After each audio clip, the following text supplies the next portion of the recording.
Welcome, my fellow brothers, on Rural Hammer.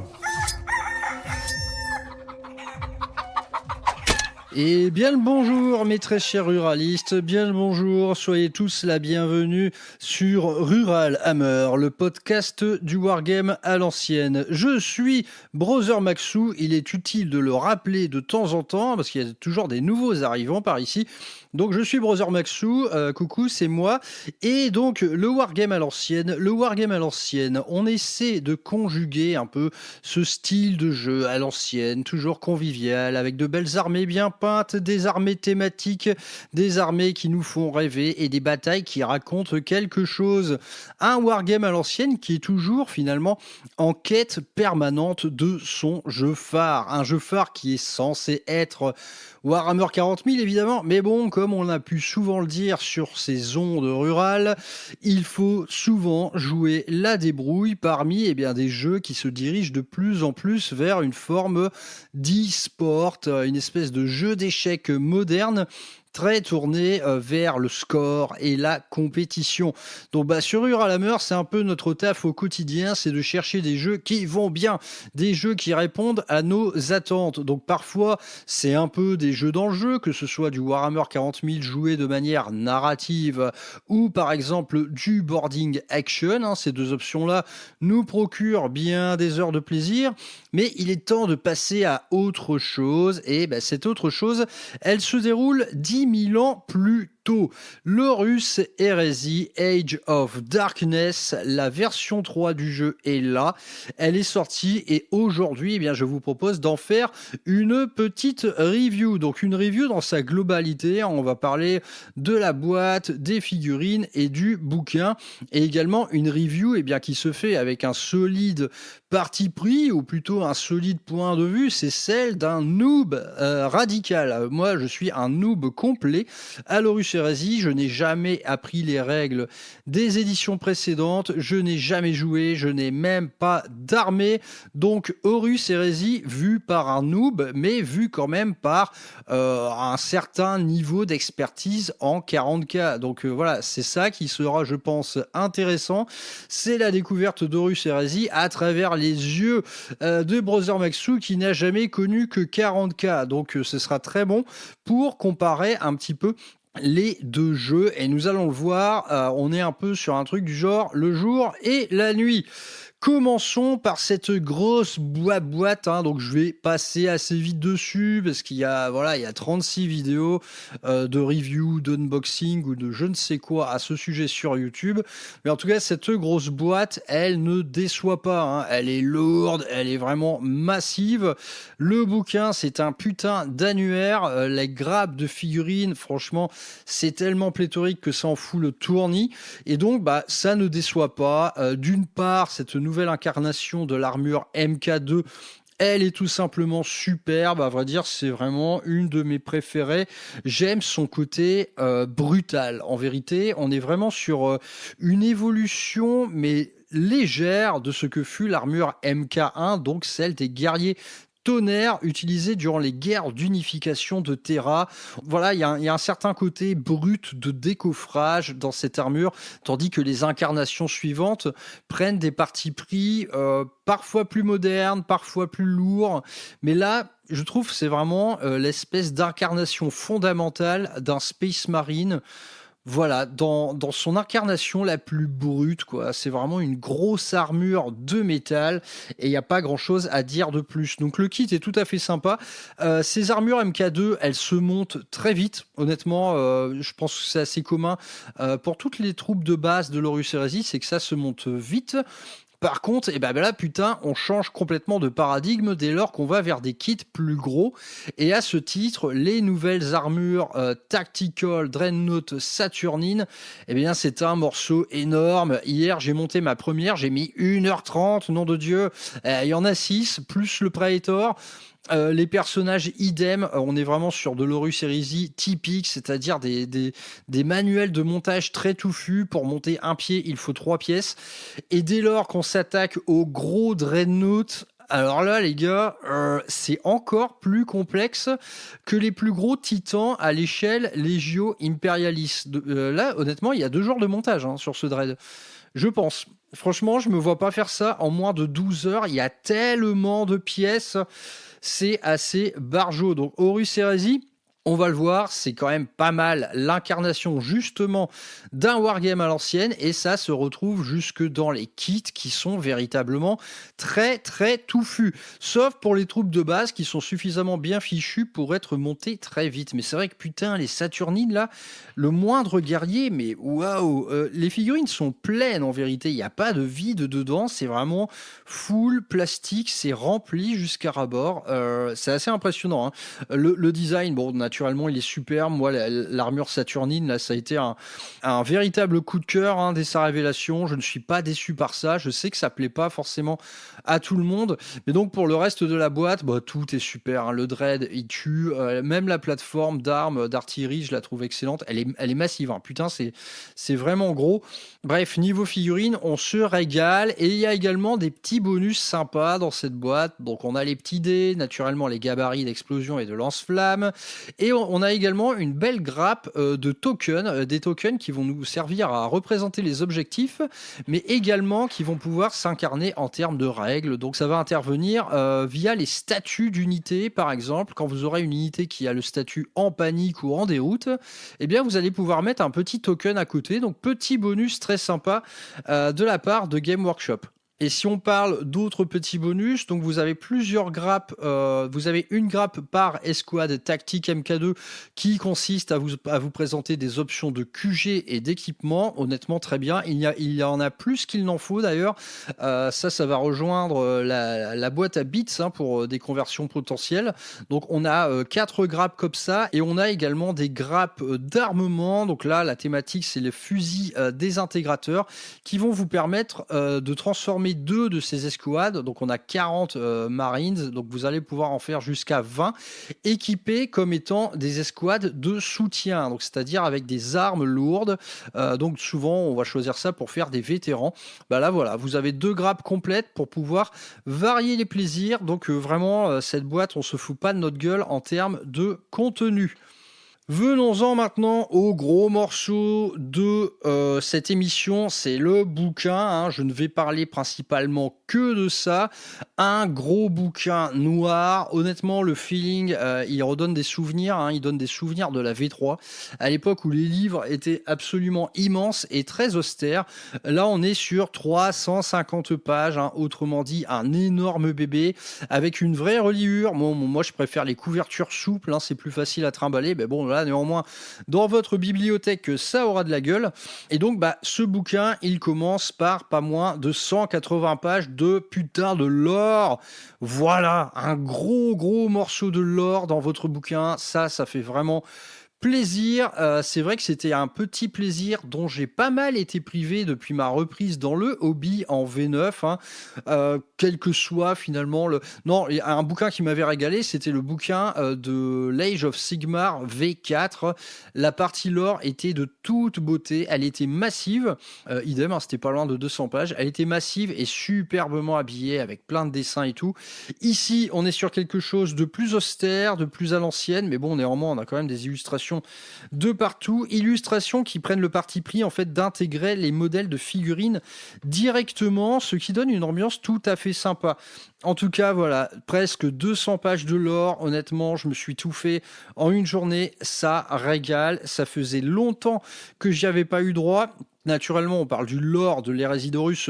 Autrement dit, je n'ai pas appris bien grand-chose, mais franchement, ça remet toujours les pendules à l'heure de relire quelque chose comme ça, de très condensé. Et du coup, à ce titre, ces 200 pages de lore-là, elles représentent tout simplement la meilleure introduction possible dans l'univers de l'hérésie d'Horus. Pour un profane complet qui n'a jamais lu le moindre bouquin, honnêtement, il saura tout ou presque. On ne va jamais dans les super détails dans tout ce contenu, mais franchement, il saura absolument tout de l'hérésie d'Horus. Ça commence avec les guerres d'unification de Terra, on poursuit avec la composition de l'Imperium de l'humanité, en gros comment cette machine colossale fonctionne. Ensuite, on va partir naturellement sur la Grande Croisade avant d'attaquer les différentes factions. Et donc là, à ce titre, naturellement, on a tout le descriptif de la genèse d'un Space Marine. On a tout le lore qui tourne autour des différents types d'armures. Et naturellement, on va parler des armes et de toutes les légions qui composent cette phalange de l'Adeptus Astartes. Et donc, chaque faction a à peu près 4-5 pages de son propre lore, avec des jolis dessins, avec ses armoiries, avec les différents types d'héraldique. On se régale, on retrouve un peu ce graphisme qui a été celui des codex de la V6 ou 7 de Warhammer 40 000, autrement dit l'âge d'or des codex. Ça régale tout simplement, et du coup, toute cette partie de lore, elle s'achève par une chronologie. Donc vous avez une espèce de petit organigramme d'événements se déroulant durant toutes les hérésies d'Horus jusqu'à la fin du siège de Terra. Et ça, c'est véritablement très très précieux parce que ça permet de remettre beaucoup d'ordre en fait dans tout ça. C'est vrai que l'hérésie d'Horus, c'est un conflit multigalactique. Du coup, parfois on s'y perd un peu, on ne sait plus trop établir de chronologie dans tout ça. Et bien là, la chronologie, vous l'avez bel et bien. Une fois qu'on s'est mangé ces 200 pages de lore, immédiatement, en fait, tout ceci plante un énorme contexte pour ce que sera votre projet à Horus Heresy. Donc tout de suite, on a des envies de liste complètement thématiques. Naturellement, en premier lieu, il y aura le choix de votre légion. Ensuite, il y a les différentes armures. À vrai dire, les différentes armures, elles peuvent complètement influer sur le lore de ce que sera votre armée. Dans l'histoire de l'hérésie d'Horus, en fait, tout le monde n'a pas eu accès au même moment à différents types d'armures. Naturellement, il y a des accointances d'une légion à l'autre. Par exemple, la Ravenguard a une affinité particulière pour l'armure MK6, les Emperor Children pour l'armure MK4, les Imperial Fist pour l'armure MK3, etc.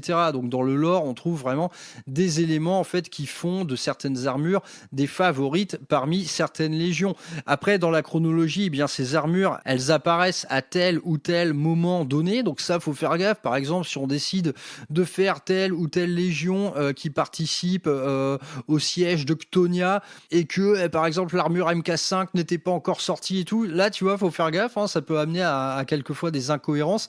Enfin bref, le simple fait d'avoir différents types d'armures, en fait, ça s'incarne en termes de lore. Donc, votre armée, elle va pouvoir avoir tel ou tel type d'armure, elle va pouvoir avoir tel ou tel lieu géographique, la galaxie est grande et les conflits en fait sont éparpillés partout, et le fait de se retrouver à tel ou tel point de la galaxie peut également influer sur votre lore. Si je prends les Dark Angels par exemple, qui sont restés longtemps coincés aux confins de la galaxie pour la croisade de Tramas, durant cette période, ces Dark Angels, ils avaient été privés en approvisionnement de tel ou tel type d'armure par exemple. Donc la géographie aussi a beaucoup d'importance. Il y a également le rapport potentiel au commandement. Est-ce que cette légion a été accompagnée de son primarque, ou est-ce qu'on parle dans votre armée d'un petit contingent ou d'un chapitre envoyé beaucoup plus loin avec tel ou tel commandement? Ça aussi, c'est important. On a également, en termes de lore, l'implication dans le conflit que peut avoir votre armée. Est-ce que ils ont participé à telle ou telle campagne? Est-ce que c'est une bande qui est un peu égarée, qui est coupée de son commandement? Est-ce que c'est une bande aussi qui va avoir recours aux inducti, c'est-à-dire des troupes qui vont être fabriquées un peu de manière massive et précipitée durant toute l'hérésie d'Horus? Enfin bref, il y a 1001 options, et c'est vrai que durant toute la lecture de cette partie lore, finalement, on ne pense qu'à ça, on ne pense qu'à dessiner les contours de notre propre armée. Donc tout ceci est formidablement inspirant, et d'entrée, il inscrit Horus Heresy dans un jeu où clairement le lore sera au centre de tout. Et bon, là, je vous parle principalement de Légion, mais sachez que du coup, dans ce bouquin, dans la partie lore, vous seront également détaillés ce que sont le Mechanicum, la Solar Auxilia, les gardes Custodes et quelques petits bonus comme par exemple l'Ordo Sinister. Donc tout à fait sympa. Tout ceci, Horus Heresy, ce n'est plus un jeu monofaction. Vous allez pouvoir incarner ces autres options d'armée tout à fait séduisantes.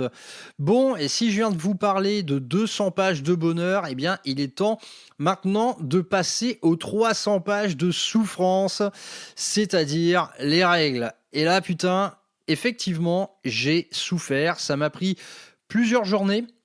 C'était vraiment chaud. J'ai dû faire une pause peinture, d'ailleurs, pour les besoins de cette émission, pour parcourir les règles le plus attentivement possible. Et bordel, là, tu vois, c'est un peu le deuxième effet qui se coule de ce qui est un wargame à l'ancienne, c'est que on parle de règles d'une lourdeur infinie dans leur rédaction. C'est vraiment hyper lourd, c'est une lecture franchement pénible, il y a énormément de répétitions, de lourdeur, de précision systématique, mais qu'on estime finalement rarement nécessaire. Cependant, c'est hyper pointu. Du coup, on parle d'un modèle de rédaction de règles qui est radicalement différent de celui d'un 40K, par exemple. Un 40K où les règles, en fait, dans leur ensemble, c'est-à-dire les core rules, vont tenir sur un post-it.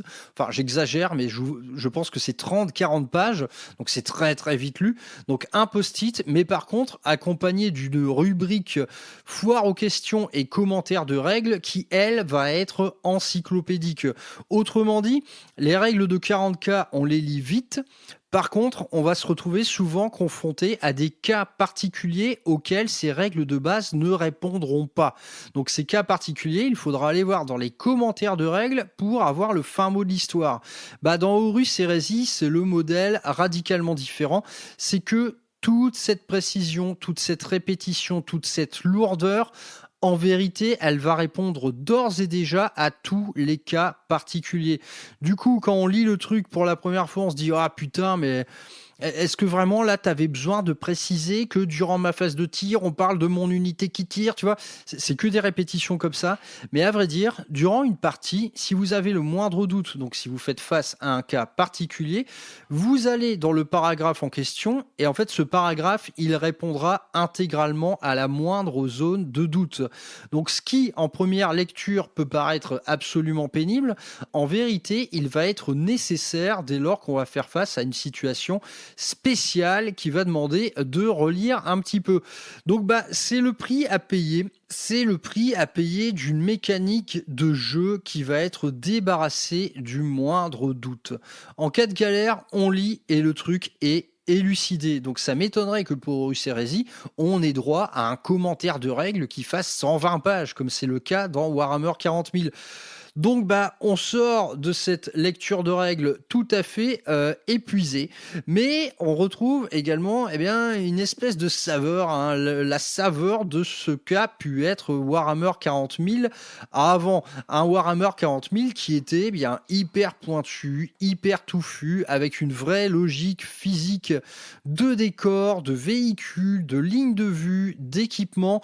En un mot, un jeu qui paraît tout de suite beaucoup plus narratif, où le moindre petit élément qui sera présent sur votre figurine va se retrouver incarné en termes de règles. Donc voilà, une lecture de règles qui se fait dans un sentiment partagé, d'une part la pénibilité de la rédaction et d'autre part l'enthousiasme de retrouver quelque chose mais de hyper pointu, hyper touffu, hyper narratif. Donc ces règles, je vais les dérouler assez rapidement. Je ne peux pas entrer dans les détails sous peine de faire une émission de 4 heures. Comme je vous l'ai dit ici, le but du jeu, c'est de voir finalement la chose à travers le regard de quelqu'un qui n'a jamais connu que 40K, le 40K moderne. Cependant, moi je suis un vieux joueur, donc j'ai joué en V3 et en V4, enfin même en V2 à vrai dire. Et donc je me suis retrouvé reconfronté à quelques fantômes du passé et quelque part, ça a fonctionné sur moi, hein. La petite fibre nostalgique, elle ne met pas longtemps avant de s'agiter. Donc je vous propose un petit déroulé des règles et on va faire naturellement, on va insister sur les différences qu'il y a avec Warhammer 40 000. Tout d'abord, on va trouver dans Horus Heresy des caractéristiques étendues. Donc on retrouve les grands classiques capacité de combat, de tir, force, endurance, etc. Et on va également retrouver l'initiative, le commandement, le sang-froid, la volonté et l'intelligence. Ça veut d'ores et déjà dire que dans Horus Heresy, le moral sera proéminent. Donc toutes ces caractéristiques supplémentaires, elles vont vous servir à faire des tests de toutes sortes, des tests qui vont être liés bien souvent à la catégorie du moral. Nous y reviendrons. On trouve également, grosse différence avec 40K, des vrais profils de blindés, donc c'est-à-dire des profils d'unités qui sont différentes de celles de l'infanterie. Et donc on retrouve avec plaisir ces valeurs de blindage, des valeurs de blindage qui correspondent quelque part à une endurance et qu'il va falloir atteindre par votre force plus l'ajout d'un D6.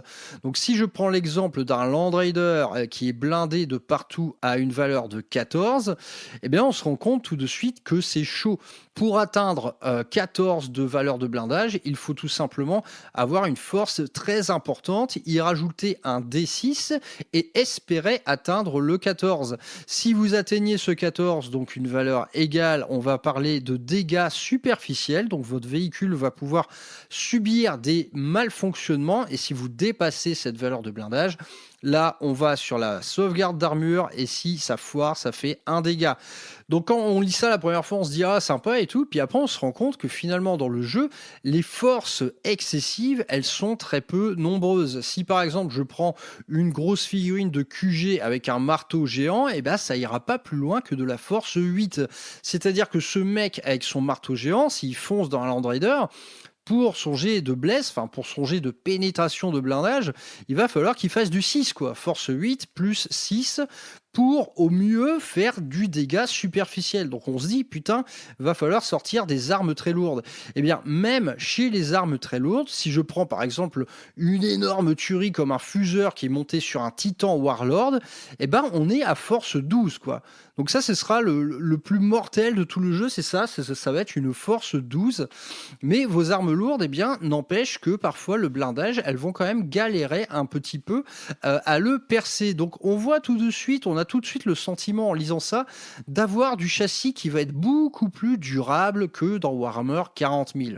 Ensuite, du côté des armes de tir, pas trop de changements. On a un profil d'armes de tir qui regroupe la portée, la puissance de feu et ce qui remplace le nombre d'attaques, la force de tir, donc c'est une force de l'arme en question qui pourra être différente de celle de votre profil, ainsi que les dégâts et la pénétration d'armure. La pénétration d'armure, ce n'est plus un modificateur comme dans 40K. Ici, il n'y a pas de plus ou de moins, il n'y a pas de modification, ça va être un jet de PA simple.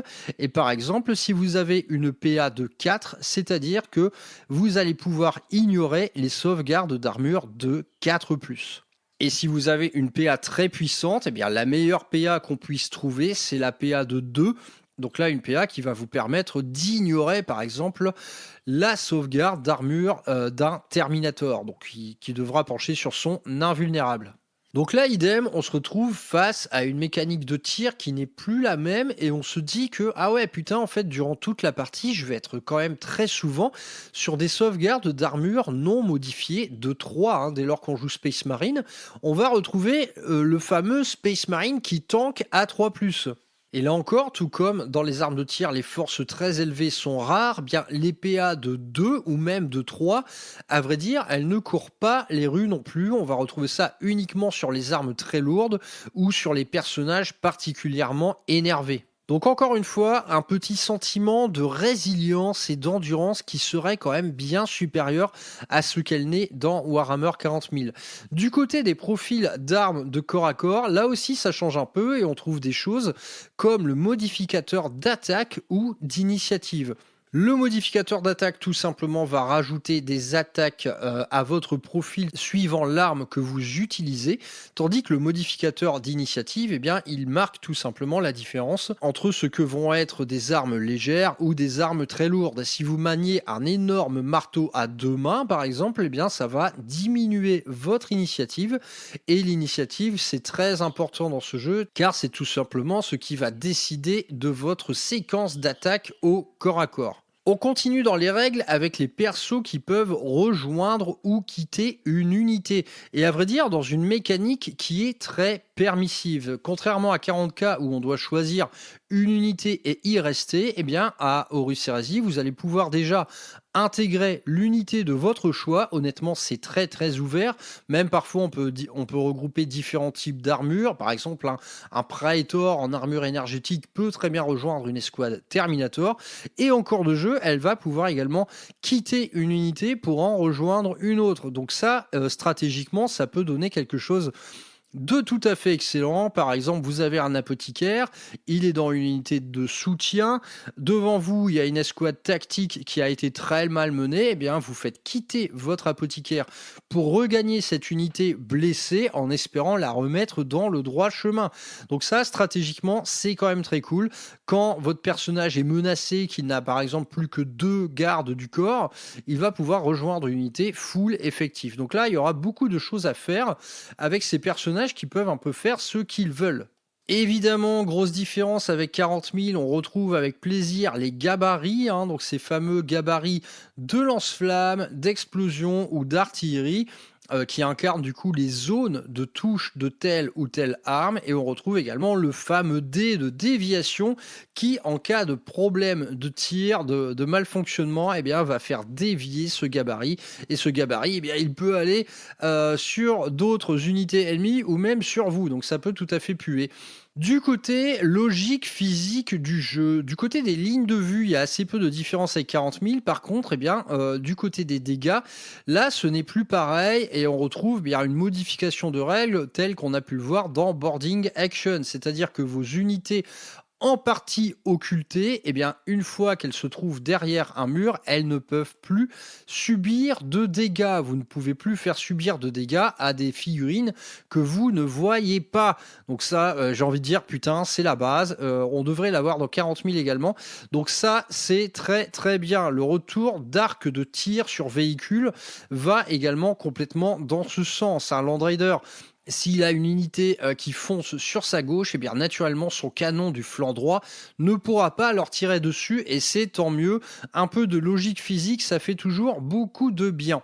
Du côté des jets de dés, donc que ce soit la touche, la blesse, la pénétration d'armure, on retrouve quelques différences et à vrai dire ce sont des différences qui ont pris fin uniquement lors de la V8 de Warhammer 40 000 si mes souvenirs sont bons, c'est-à-dire qu'on n'est plus sur le modèle tout bête de par exemple j'ai une CC de 3 donc je vais toucher tout le temps à 3.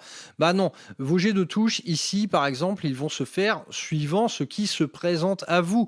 Si vous avez une CC de 3 et qu'en vous il y a un gars avec une CC de 4, eh bien vous aurez plus de mal à le toucher. Donc le délire de toucher à 3 tout le temps, c'est terminé. Naturellement, tous ces jets de touche vont être soumis à 1001 bonus, suivant les armes spéciales, les règles spéciales et tout un tas d'équipements qui vont influer là-dessus. Mais en tout cas, c'est fini, c'est plus la fête du slip, on ne va plus toucher tout le temps à 3.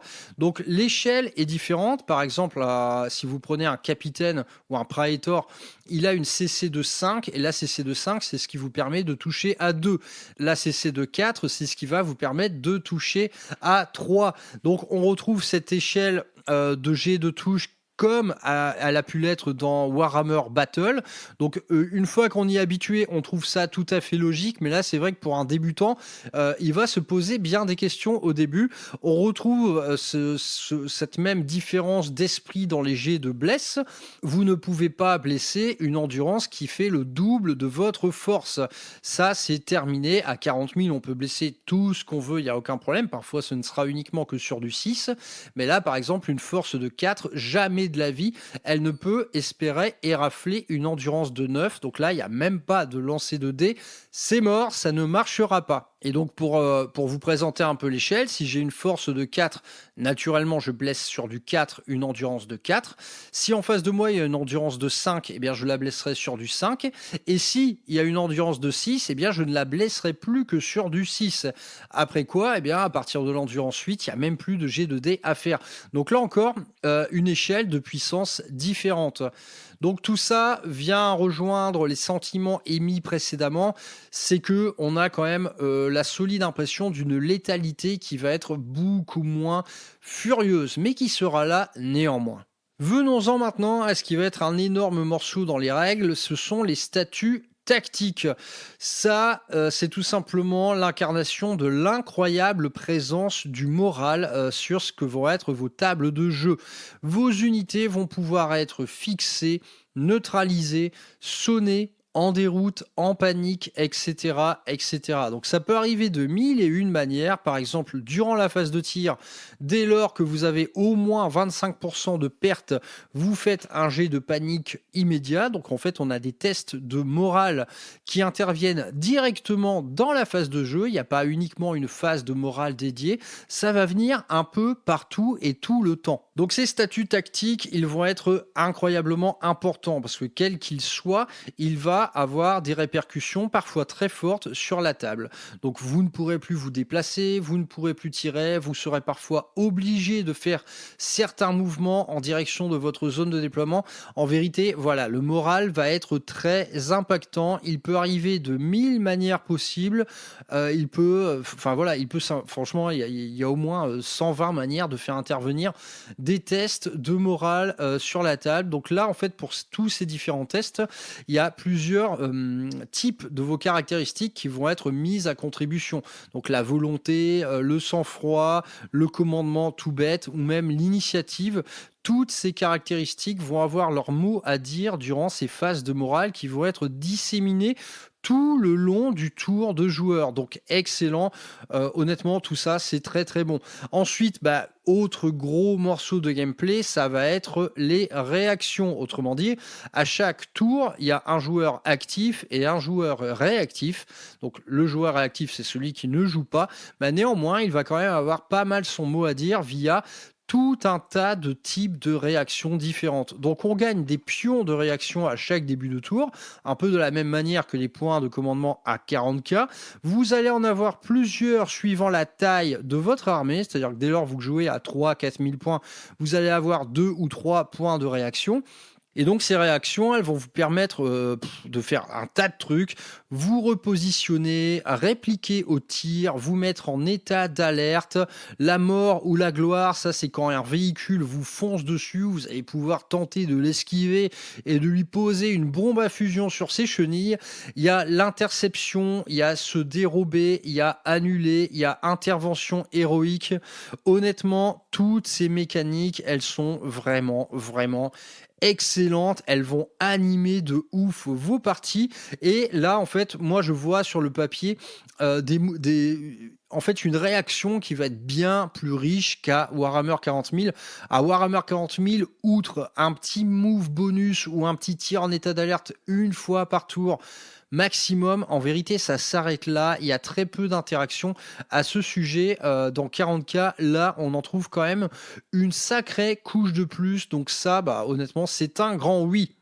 Si j'en viens maintenant aux règles de la phase psychique. Donc à vrai dire, il n'y a pas de véritable phase psychique, mais il y a quand même solidement du psychisme. Et là, ça s'incarne véritablement à travers des règles très touffues, le choix d'une discipline de psychisme particulière, comme ça a longtemps été le cas dans 40K, et tout ça va se révéler être profondément cinématique. Franchement, il y a des trucs de fou.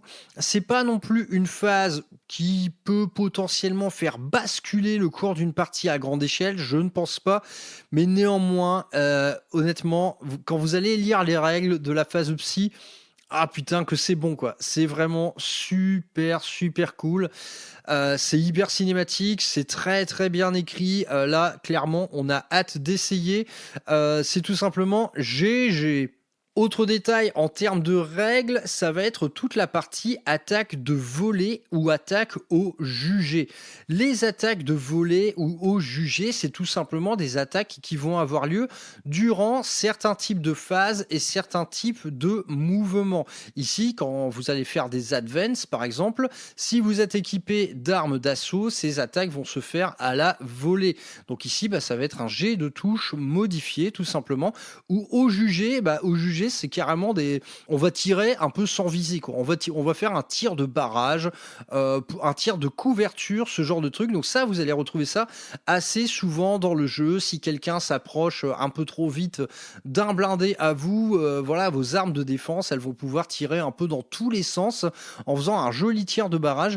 Donc ça, c'est très cool. Quand on charge également, on va pouvoir opérer des attaques de volée avec des pistolets, par exemple. Donc ça, idem, c'est une mécanique de jeu qu'on va retrouver assez souvent, et à vrai dire elle est un peu moins frustrante que El Famoso, tir en état d'alerte, qui ne va toucher que sur du 6. Ici, ces attaques de volée et ces attaques au jugé, dans le jeu, il y a plusieurs règles spéciales ou types de profils qui vont pouvoir vous permettre de les améliorer.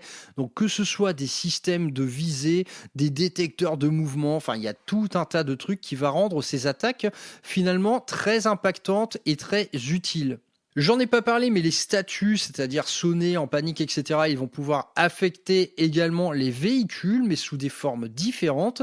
Donc ces véhicules, en fait, vous pouvez très bien parfois vous contenter de les neutraliser. Comme je l'ai dit, atteindre certaines valeurs de blindage, ça va être parfois très compliqué. Eh bien, nul doute que une simple escouade d'infanterie équipée, par exemple, de bombes à fusion ou ce genre de truc, ou même de simples grenades, va pouvoir avoir son mot à dire. Et à défaut d'être en capacité de détruire un véhicule, elle va pouvoir être capable de le neutraliser, voire de détruire certaines armes de ses tourelles. Donc ça, c'est vraiment super cool.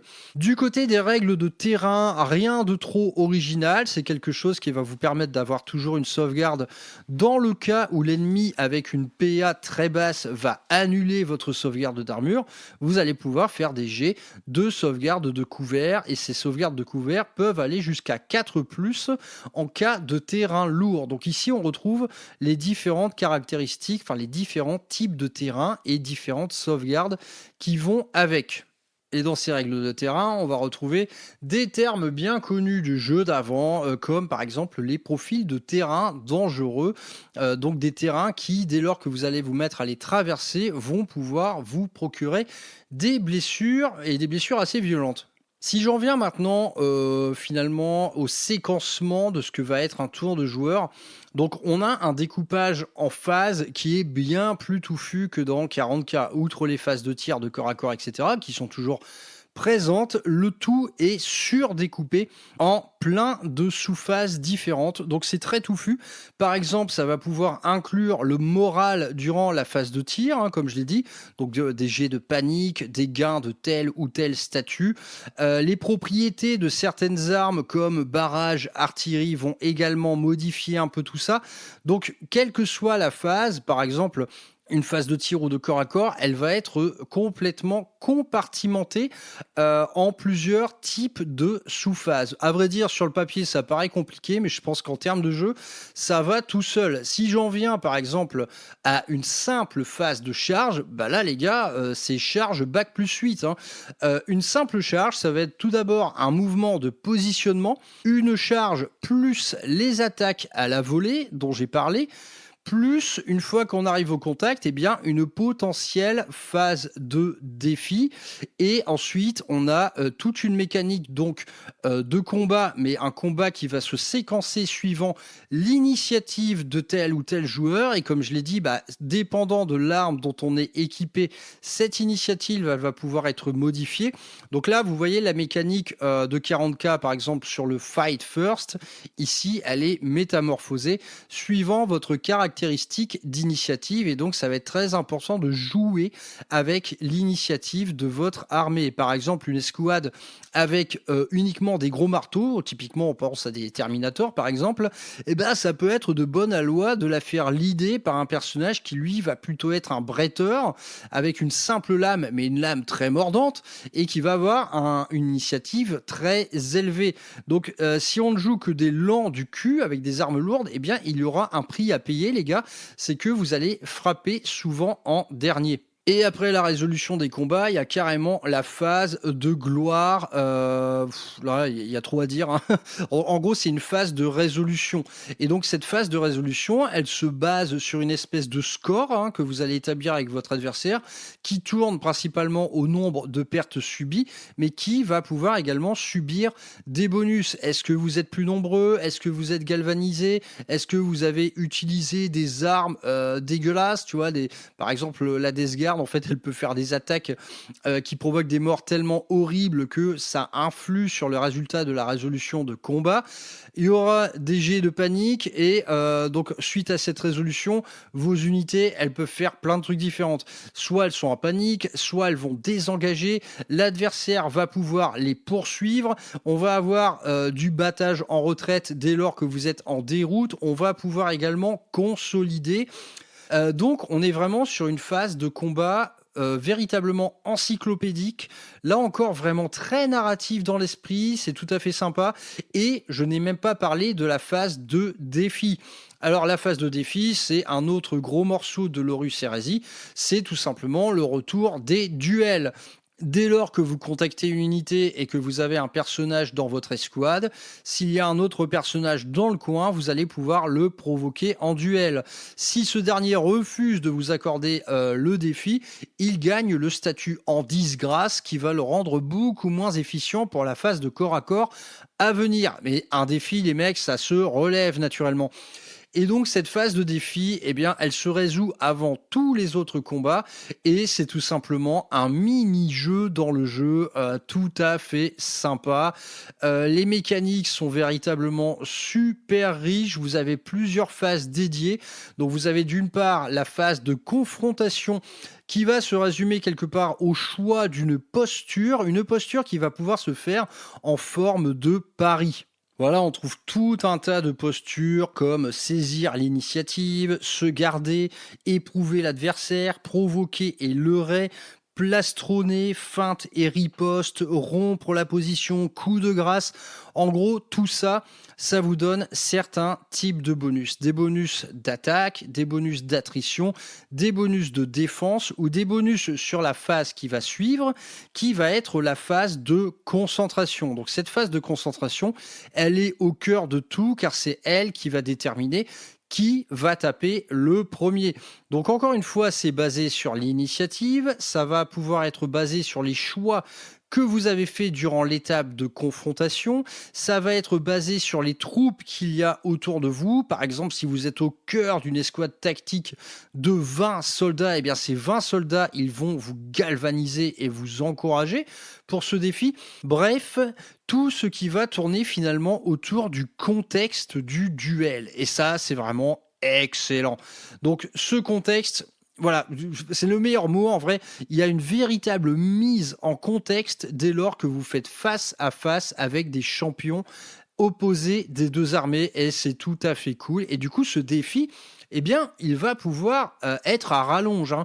On va pouvoir choisir de l'arrêter après que quelqu'un ait reçu des dégâts, par exemple, ou on va pouvoir choisir de le poursuivre jusqu'à la mort. Et donc, plus ce défi dure dans le temps, plus les règles, en fait, vont changer. Mais toutes ces phases-là, choix d'une posture durant la confrontation, l'étape de concentration, le choix de l'arme, etc., honnêtement, ça rappelle un peu dans les mécaniques de jeu ce qu'avait pu être Inquisitor.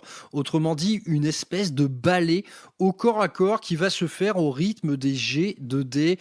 Et bah, c'est du kiff. Là, c'est tout simplement du vrai putain de gros kiff. Bon, je vais m'arrêter là pour les règles de base. On va passer maintenant un peu sur ce que va être l'étape monter une armée.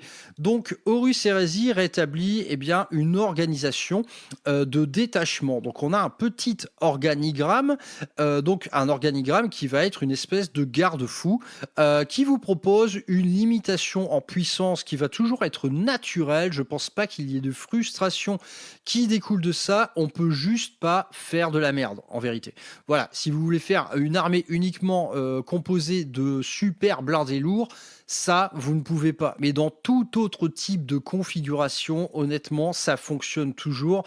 En vérité, c'est surtout, je pense, un petit clin d'œil à tout amateur d'armée thématique. Parce que là, on va pouvoir construire une armée thématique, mais qui répond à un véritable schéma militaire. Et à vrai dire, c'est tout à fait kiffant. Bon, je pense que cette étape-là, l'éditeur l'a peut-être compliqué un petit peu au-delà du raisonnable parce que moi je me suis amusé à faire plein de schémas d'armée pour voir si justement ça rentrait dans les cases. En vérité ça peut rentrer tout le temps. Vraiment, j'ai fait plusieurs types d'armées listes, y compris des armées très thématiques. Je m'étais amusé, par exemple, à faire une armée de White Scars avec un nombre énorme de motos et de landspeeders. Eh bien, ça a fonctionné, il n'y a pas de souci. Donc, à mon avis, il y a eu beaucoup d'écriture pour rien durant cette phase. L'organigramme, il est quand même assez simple à comprendre, mais je pense que là encore, pour un débutant, ça va être assez touffu. Donc dans cet organigramme, on retrouve un détachement principal. Donc ce détachement principal, c'est tout simplement celui qui va inclure votre warlord. Donc dans ce détachement principal, dès lors que vous allez y cocher une case, ça va vous donner droit à un autre type de détachement. Donc on va retrouver plein de types de détachements auxiliaires. On va retrouver également des détachements nommés Apex qui eux vont être vraiment articulés autour de tel ou tel type de troupes, souvent d'élite en vérité. On retrouve des détachements de seigneurs de bataille, c'est-à-dire les blindés super lourds. On retrouve de l'appui blindé simple, de l'appui tactique, un point blindé qui va regrouper plein de troupes en transport, des pionniers de combat, des assauts de choc là, qui ont vocation à réunir plein d'unités Terminator. Enfin bref, c'est riche comme l'enfer tout ça, mais ça reste assez permissif. En tout cas, si vous voulez avoir toutes les options possibles en termes de list building, eh bien, il faut avoir un détachement principal bien rempli. Et donc, par bien rempli, j'entends un maximum de troupes. Si vous mettez, par exemple, 2 QG, voire 3, plus 4 choix de troupes, ensuite, vous avez l'assurance de pouvoir faire à peu près ce que vous voulez en termes de list building. Donc, en fait, jouer à Horus Heresy, c'est la promesse de voir sur table un bon gros paquet de troupes et ça, c'est super. Une mécanique originale dans cet organigramme, c'est que presque chacun des petits détachements va avoir une case principale. En gros, c'est un petit rond là qui va être auréolé. Et bien, dès lors que vous honorez ce choix de case principale avec une troupe, ça va pouvoir vous donner un petit bonus en plus. Et ce petit bonus en plus, il va être tout simplement très utile à établir le lore de votre petite armée. On va retrouver des trucs comme maître sergent, qui va être un sergent beaucoup plus couillu que les autres, vétéran de combat, parangon de bataille, affectation spéciale ou bénéfices logistiques, qui eux vont vous amener de la flexibilité encore davantage dans votre organigramme d'armée. Donc ça, c'est très cool. Ces petites cases principales, généralement, vous allez y mettre une unité que vous aimez bien, une unité que vous avez vraiment envie de jouer. Et bien, cette unité, elle va pouvoir avoir sa petite règle spéciale bien à elle, lui donnant toute la personnalité qu'il faut. Et parmi tous ces détachements potentiels, on en trouve un qui donne des idées. C'est tout simplement le détachement allié. Et là encore, c'est assez permissif. C'est que on se prend à imaginer, aux côtés d'une légion Space Marine, un petit détachement du Mechanicum. Et là, il y a beaucoup de choses possibles en vérité. On peut même inclure de la Solar Auxilia. Là, c'est véritablement un truc qui peut propulser votre projet d'armée vers d'autres choses. Et on voit d'ailleurs dans le bouquin une superbe armée d'Iron Warriors qui a intégré certains membres de la garde, donc de la Solar Auxilia, la garde d'élite quelque part. Le mec a écrit son petit lore, ce sont vraiment des gars qui sont recrutés directement par les Iron Warriors, tout comme un petit détachement du Mechanicum qui appartient à un monde forge qui est naturellement responsable de l'approvisionnement en armes de la Légion de Perturabo. Donc vraiment, là encore, c'est la porte ouverte à tout un tas de délires en termes de narratif. C'est vraiment excellent. Et c'est vrai qu'en fait, que ce soit la Solar Auxilia ou le Mechanicum, là, on est sur deux gammes flambant neuves avec que des figurines de fous furieux. Et naturellement, il peut être très tentant d'en inclure quelques unités. Et donc, on peut même en faire du Dark Mechanicum, à vrai dire. Donc, très très cool ce détachement allié qui est vraiment un multiplicateur des possibles. On continue dans le livre avec ce qui vont être les packs de missions. Je vais aller très rapidement là-dessus parce que honnêtement, c'est super simple tout ça. On est vraiment, je pense, dans l'esprit sur un matériau de base avec ses petits déploiements et ses petites règles de base qui va tout simplement servir de matériau brut, je pense, pour faire vos propres batailles. Il n'y a absolument pas le moindre délire d'objectifs secondaires aléatoires à tirer tout ça. Donc on est vraiment pas du tout sur du match play. Honnêtement, ces packs de missions là, enfin ce pack de missions, il est tout petit, il n'y a pas grand chose, mais néanmoins je pense qu'il y a tout ce qu'il faut pour faire des batailles tout simplement basiques et qui vont être sans doute matinées de vos propres petites règles à vous. Donc là, faut vraiment pas prendre le truc différemment qu'un matériau brut qu'on va pouvoir un peu façonner à notre image. Et le bouquin s'achève par les règles spéciales. Donc les règles spéciales, c'est tout simplement l'intégralité des mots-clés que vous allez trouver partout dans les datasheets de l'hérésie d'Horus. Donc là, c'est riche comme l'enfer, des mots-clés, je peux vous en citer plein, anti-aérien, artillerie, atout du duelliste, brécheur, barrage, tir de barrage, dissimulation, déflagration, détonation, explose, fixation, frappe en profondeur, guerrier artisan, fléau des blindages, insensible à la douleur, lacération, neutralisation, arme lourde, guerrier massif, peur, panique, officier de ligne, pistolet, précision sacrifiable, sonnet, touche critique, véhicule d'assaut vulnérante, blablabla. En gros, il y en a partout. Donc là, c'est un gros glossaire. Hein. Et si on devait faire l'équivalent avec Warhammer 40 000, c'est tout simplement les mots-clés. Eh bien, les mots-clés à 40K, par exemple, quand vous tirez, vous aurez rarement autre chose que discrétion, lethal hit, sustain hit et blablabla. Et à vrai dire, ces mots-clés, désormais, ils sont absolument partout. Ici, bah non.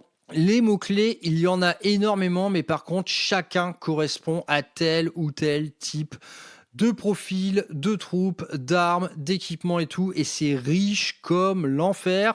Donc là, du létal qui sera partout sur toute votre armée, vous oubliez, vous n'aurez jamais ça. Vous allez trouver bien plus de richesse, bien plus de contexte, bien plus de narratif dans le déroulé des opérations. Et parfois, quand on lit le profil d'une arme, par exemple de barrage, c'est-à-dire typiquement une bonne grosse artillerie qui tire partout, là, on se dit, ah tiens, ça a l'air un peu mauvais. On se met à lire les mots-clés qui vont avec, et là on se dit, ah putain, en fait ça vous apporte plein d'autres choses, notamment tout ce qui va toucher au moral des troupes que vous cibliez. Il n'y a pas forcément de dégâts, mais par contre les mecs ils viennent de se prendre 3 minutes de pilonnage intense. En gros, ils sont en train de faire dans leur froc, et c'est ça qu'on veut. Donc ça continue avec toutes les règles spéciales qui tournent autour de la discipline psychique, et c'est la fin de cet énorme bouquin. Donc les règles spéciales, c'est vraiment le clou du spectacle, je pense, en termes de richesse. Je pense qu'ils n'ont pas fini le bouquin par ça innocemment. Là, on y retrouve vraiment une surcouche de règles spéciales qui va déjà par-dessus un jeu qui est au naturel assez touffu. Donc là, c'est vraiment la final touch qui va faire de vos batailles quelque chose d'immensément riche. Donc naturellement, j'ai pas tout détaillé. Il y a par exemple des mécaniques qui n'existent pas dans 40K. Si je prends par exemple, voilà, le truc le plus bête du monde, une unité tactique avec des bolters, et bien dans les règles spéciales de cette unité tactique avec bolters, vous allez pouvoir faire un bonus de +1 sur un dé. mais sur la caractéristique de votre choix. Donc vous allez pouvoir augmenter soit la force de vos bolters, soit la PA de vos bolters, ou soit tout simplement votre jet de touche. On trouve ça à plusieurs reprises dans le jeu, ça n'existe pas à 40K de pouvoir choisir soi-même la petite caractéristique qui va bien. C'est tout simplement un des petits éléments qui fait la différence avec l'aîné du 41e millénaire, et c'est tout à fait sympa. Grosse adaptivité stratégique. Donc ce gros bouquin est fini, mais malheureusement il en reste 2, et ce sont les équivalents des livres d'armée, donc les fameux Liber. Donc j'ai pris les deux, j'ai Liber Astartes et Liber Aereticus, donc 2 énormes bouquins de plus. Donc ceux-là, à l'heure actuelle, je les ai pas tous lus, faut pas déconner, et donc pour cette émission je dois en rester aux Légions parce que tout simplement je n'ai rien d'autre à me mettre sous la main. Donc si on en reste aux Légions Astartes, on a d'office une vraie incarnation de l'esprit des Légions, sans surprise on va dire, mais là ce qui est intéressant c'est en gros, vu qu'on joue des Space Marines contre des Space Marines, finalement c'est Liber, qu'est-ce qu'ils ajoutent comme règles spéciales par rapport aux règles de base. Donc c'est très simple, on va ajouter des détachements, donc à l'image de 40K, ce détachement va avoir une règle bien à lui. Donc cette règle s'appelle la Tactica de Légion. Allez, si je prends un exemple pour cette émission, on va rester sur la Raven Guard. Eh bien, la Tactica de Legio Raven Guard, c'est que les attaques de tir à grande distance vont avoir plus de mal à toucher vos figurines. Donc dès qu'une figurine est au-delà de 18 pouces de vous et qu'elle vous tire dessus, ces attaques vont devenir des attaques au jugé. Les mecs ne vous discernent pas, ils vont avoir du mal à vous tirer dessus. On trouve ensuite en élément de règles supplémentaires, eh bien, des choix de posture supplémentaires à adopter lors de vos défis. Ici, par exemple, ça s'appelle frappe de décapitation, et cette posture va permettre à la figurine de porter une attaque en premier, puis de la faire suivre par les attaques restantes si la première est réussie. On trouve une espèce de forme de pari. Donc dans chaque légion, vous allez trouver des postures martiales différentes pour vos défis, en plus de toutes les autres qui sont énoncées dans les règles de base. Ensuite, on va trouver des détachements additionnels. Donc en toute logique, ici en Raven Guard, on va trouver un détachement qui s'appelle cadre de décapitation et qui va être naturellement très thématique autour des unités infiltrées, embusquées, des snipers, des assassins, etc. Donc très très cool. Ensuite, en bonus, on va trouver des types de réactions immédiatement liées à votre légion. Ici, par exemple, ça s'appelle voile d'ombre. Cette réaction permet à l'unité réactive de se déplacer quand une attaque de tir la cible et de gagner un jet de mitigation de dégâts pour la durée de la phase de tir. J'en ai pas parlé, la mitigation de dégâts, c'est un peu l'équivalent d'un Feel No Pain. Donc là, idem, une réaction spéciale à faire durant le tour de votre adversaire qui, tout ça, en fait, à chaque fois, ça tourne complètement autour du lore de votre armée. Donc ensuite, dans les Libères, on va trouver naturellement notre Primarque. Ce Primarque, il a des règles à rallonge, c'est un truc de fou. Quand on voit le profil au début, on se dit, putain, un Primarque, c'est 6 points de vie, endurance 6. Tu vois, c'est pas fou, quoi. C'est pas fou. Et après, on lit les règles spéciales qui vont avec, et là, on comprend à quel point ce truc est redoutable sur la table, quoi. Naturellement, ensuite, on trouve plusieurs personnages nommés dans chaque libère. Puis ensuite, naturellement, des escouades de spécialistes liés à votre légion. Donc là, en Raven Guard, j'ai par exemple les escouades de Mort d'Eitan.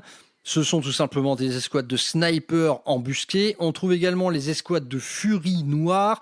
Ce sont tout simplement des vétérans en réacteur d'assaut, etc., etc. Donc en plus de tout ça, chaque légion va avoir des armes spéciales, c'est-à-dire des armes que vous allez trouver chez elle et nulle part ailleurs. Vous allez pouvoir équiper vos personnages avec ça. Certains types de troupes vont avoir également accès à des équipements spéciaux.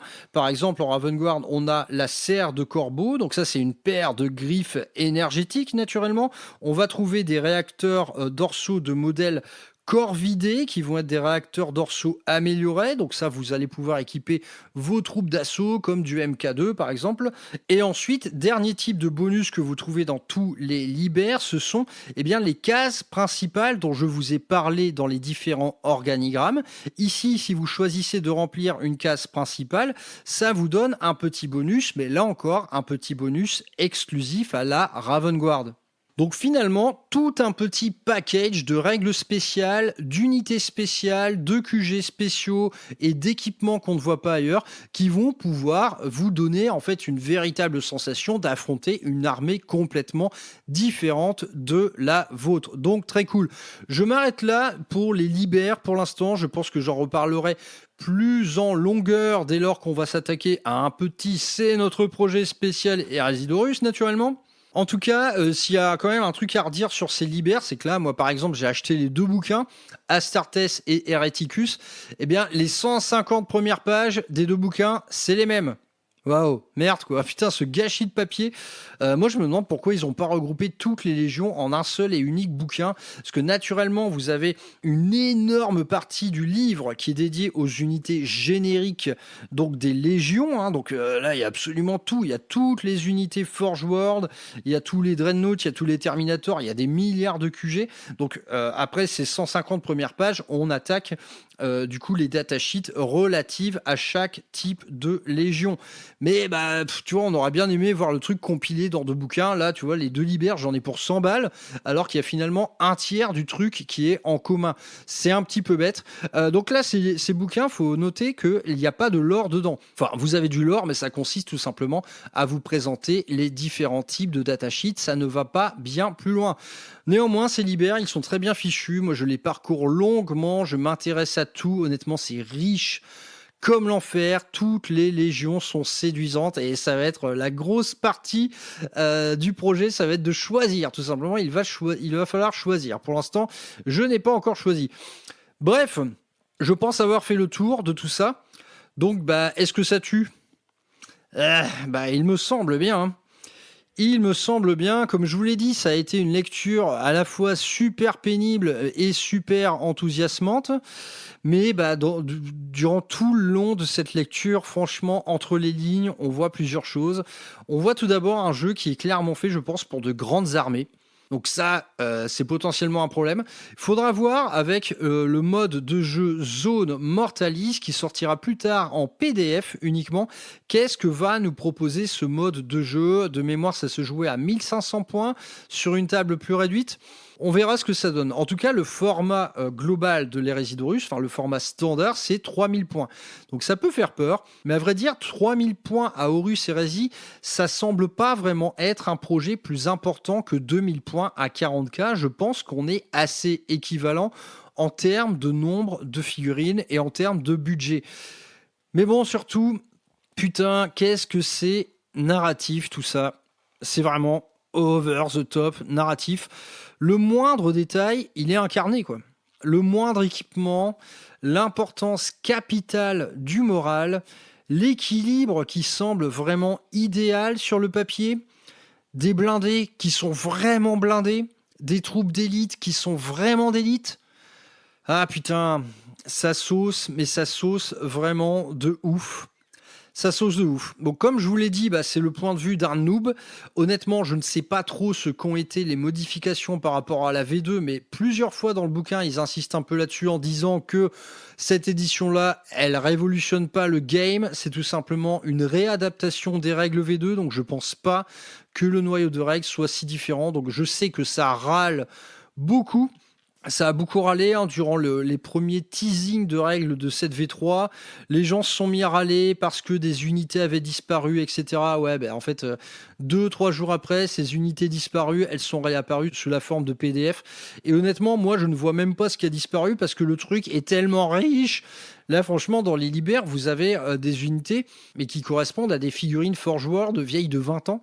Donc je me dis, bah attends, si ça c'est encore là, c'est quoi qui a disparu au juste? Bon, je ne comprends pas trop, je ne sais pas trop pourquoi les gens ont râlé. À mon avis, ils ont râlé pour rien du tout. Bon, je sais que dans la communauté Horus Heresy, si petite qu'elle soit, l'annonce de cette V3 n'a pas forcément été accueillie de la meilleure manière parce que c'est tout simplement la promesse de devoir tout racheter, hein, les bouquins et tout. Donc c'est vrai que si c'est juste une petite réadaptation des règles de la V2, c'est un peu fort de café de devoir racheter tous les bouquins. Donc je ne les comprends que trop bien ces gens. Mais bon, néanmoins, arrêtez de râler. Moi en tout cas, je ne râle pas. Moi, j'ai découvert un jeu qui m'a tout simplement l'air fabuleux. Donc je vais y jouer, hein, ça me semble évident. C'est pas pour demain.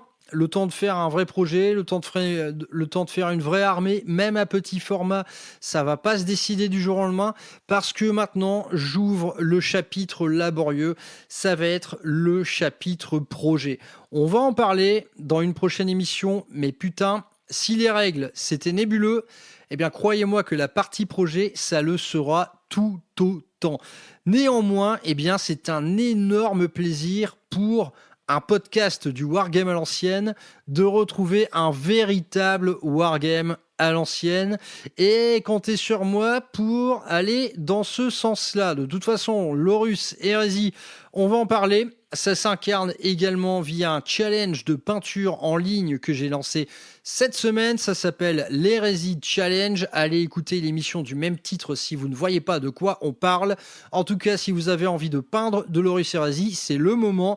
Je vous attends pour en parler, pour en jouer. Pour les pros de l'Horus Heresy, n'hésitez pas à me contacter hein, si vous voulez en parler entre nous, là, si vous voulez commenter un peu ces changements de règles, voir ce qui vous plaît, voir ce qui vous plaît pas. C'est Radio Libre sur Rural Hammer, qui veut vient.